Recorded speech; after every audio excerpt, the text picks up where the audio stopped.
first time I've actually heard this song, but it's really cool. I like all of the inflections that you're putting into it. One thing that I did want to say was anytime there are like turns or pitch bends, especially when there are a lot of fast-moving notes, I think the one thing I was wanting more of was just the clarity of the little notes that you're doing in between. Like the first thing that I see here is like here, that right there. Yeah, you know what I'm talking about.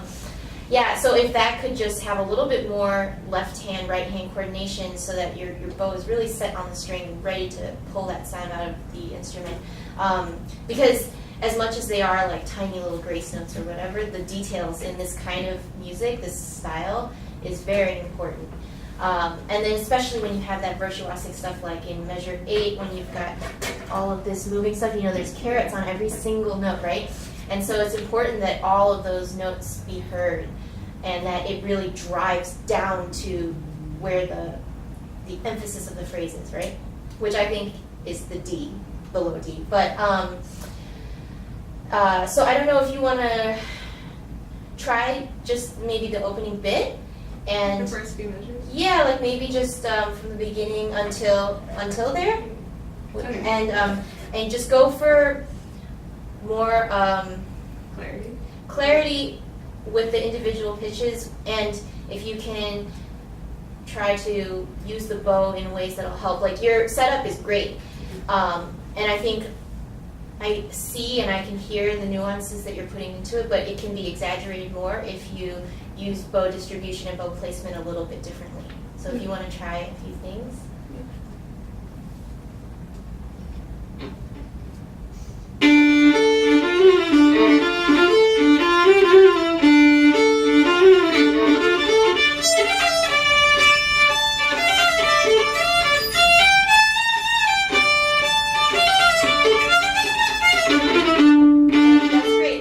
It's already so much better. Especially like, let's see, where I lose things are where you have big string crossings. Especially string crossings where you have slurs. It's such a natural tendency for string players. We like to use a lot of bow on string crossings because then it helps smooth out the crossing, right? But I think actually if you think the opposite and try to consolidate the amount of bow, the pitches will come out much more easily. Can you try just this measure? Or if you want to start a little bit before to get into it, that's fine. But when you get to here, if you can use less bow than what you've been doing and see how that changes things for you. Okay.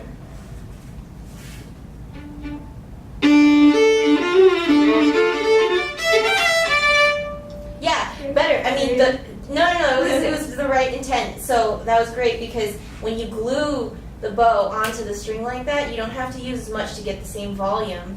And you'll have to you'd have to practice it, but you can definitely get it to sound smooth and continuous and not have to work so hard for it. Do you know what I mean? It cleans it up a little bit better. Do you want to try it again? Sure. From the beginning? Just from where you started that last time. And should I keep going?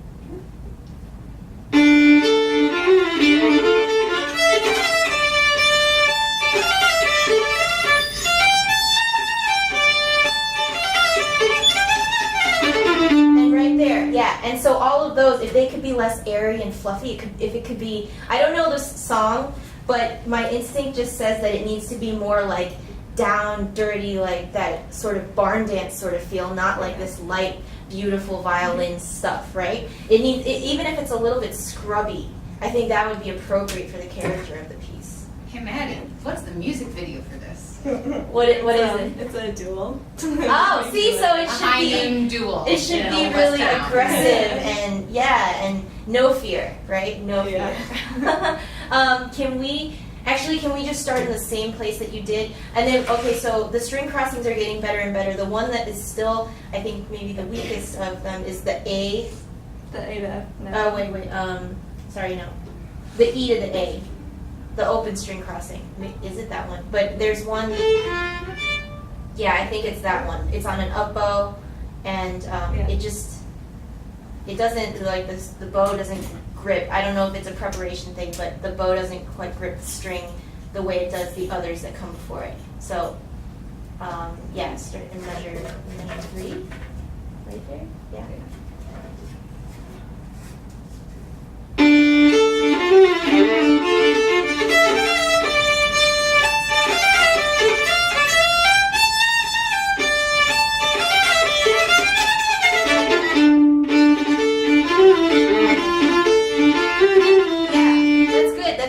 I'm not gonna like try to attempt to play these notes because this is a viola. But when you get to that part, that da da da da da da da da da, can you try to play lower in the bow? Like, I mean, that's like really scrubby, but it's also super aggressive, and I think that's what's needed. It's still, I see you playing here, and you're getting a very like nice sound, but I think in this one moment, go against all of the teachings that you've learned about not scratching, okay? Can you try it from a little bit before that, just to get into that measure?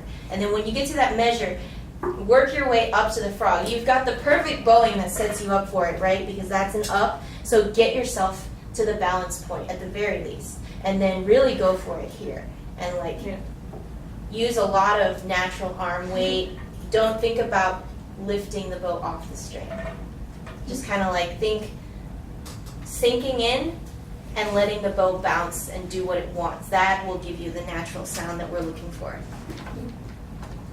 Should I start from like the measure before? Sure, yeah.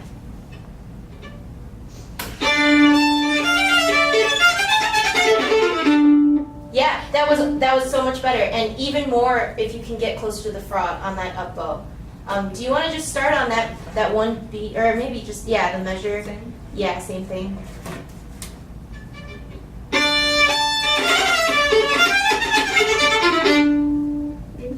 Yeah, no, I mean, it'll take some adjustment, right? But that's the right idea, is that you want to use that fourth beat in the measure before to, I like to use a lot of, do you ever play pool?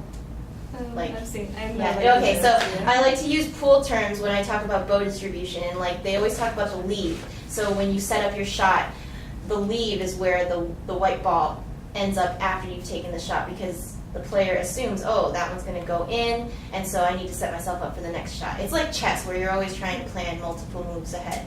And so in this case, I want you to be conscious about how you're using your bow so that wherever you end up for the next measure, the next beat sets you up for the phrase so that you're playing the most efficiently as possible, and using everything to your advantage. Does that make sense? Yeah. Okay, let's try it one more time. I think you can really do it. When you get to that fourth beat before the measure we're talking about, really try to, it's memorized, right? So just look at your bow and see where you're getting to, and then when you play measure 8, the one with the carrots, try not to let the bow, how do I want to say this? Try not to let the bow get out of control. Like, you want it to do its natural bouncy thing, but you also want to keep it as much on the string as possible. Okay. Should I do the same place?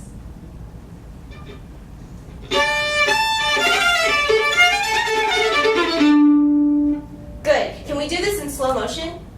And start in the same place, and maybe and when you get to that beat, da da da da da da da, I want you to look at your bow and see where you're landing. I might even say stop. Okay. Frog. Yep. Even more. Yeah. Really get up there. Yeah. Try one more time.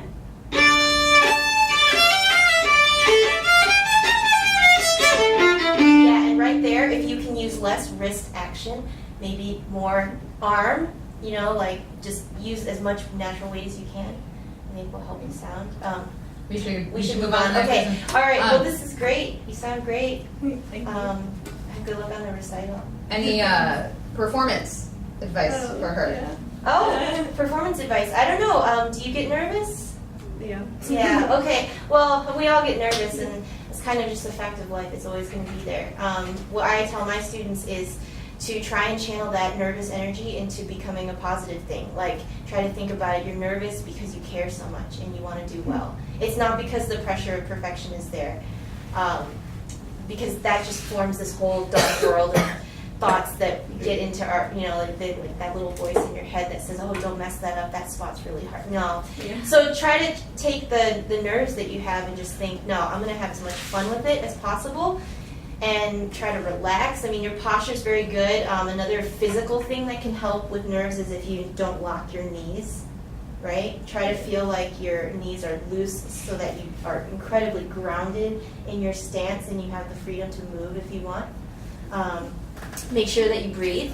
Make sure that you breathe. Always, like, especially the beginning of the piece. This is like, it's so hard, but I tell my students, like, make sure that you're breathing in the tempo and the character of the piece before you start, because that helps your mind get into the zone. And then every opportunity that you have to breathe and make your body movement as much of a natural part of the performance as you can, take every opportunity to do that. Okay.